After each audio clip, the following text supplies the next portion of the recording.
You alright up there, Stead? Are you seeing Wi-Fi now, mate? Well, welcome to Live Music Heroes. I'm Matthew Barlow, and this is a piece that's not about lead guitarists, not about singers, the big egos.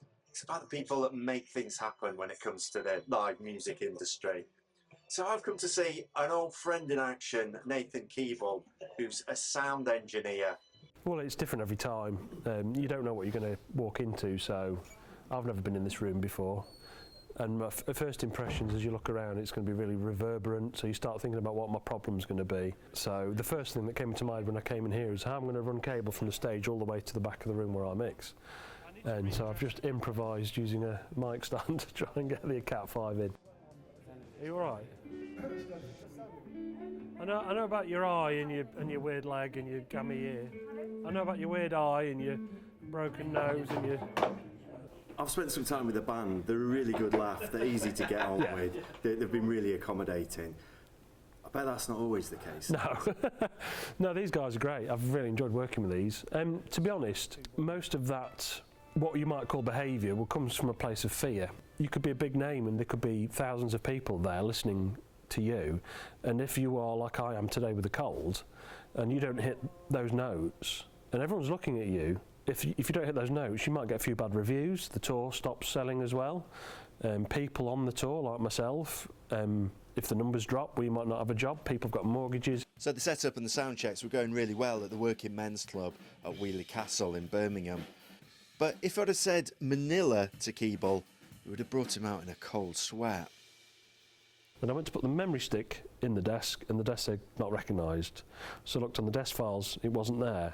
And we had around about 1 minute to go and my heart was in the floor. The USB stick he's just mentioned was critical to the set that was in the Amaranto Stadium in the Philippines, where there were 60,000 people. And this American guy who'd come with the company that supplied the desk, he spotted what had happened and he said, "What time did you finish soundcheck last night?" He said, "It saves its state and we've got it on the laptop." He said, "What about 20 past 11? And I said, "Yes, please." So we recalled it. I actually gave him a kiss. The band said, "Are we okay?" I gave them the thumbs up and they went. But in that moment, when there's 60,000 people and everyone's looking at you and you're thinking, ah. If you ignore Robin Miles's t-shirt, you'll learn why the sound engineer's role is vital.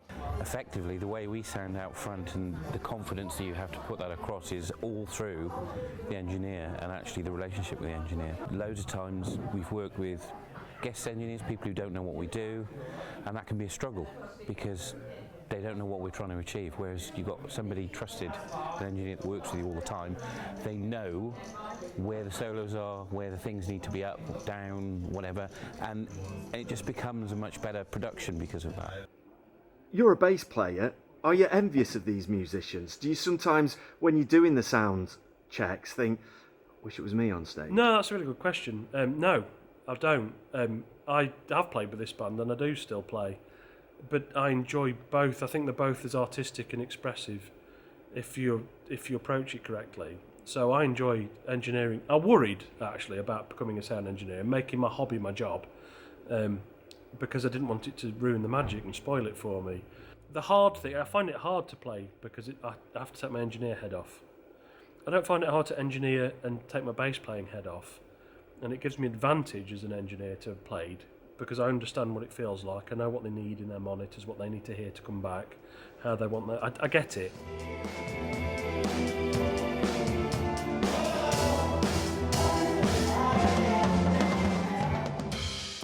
What would you say to anyone who's sort of training to be a sound engineer? Go for it. It's brilliant. It's a great job. Especially take on every opportunity when you're younger.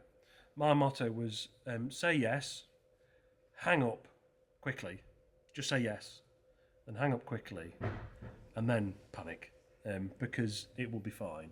Would it be fair enough to say that an engineer can be a hero on occasions like this? Absolutely, yeah.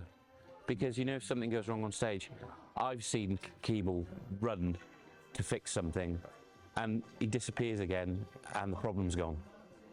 That's invaluable. That's great.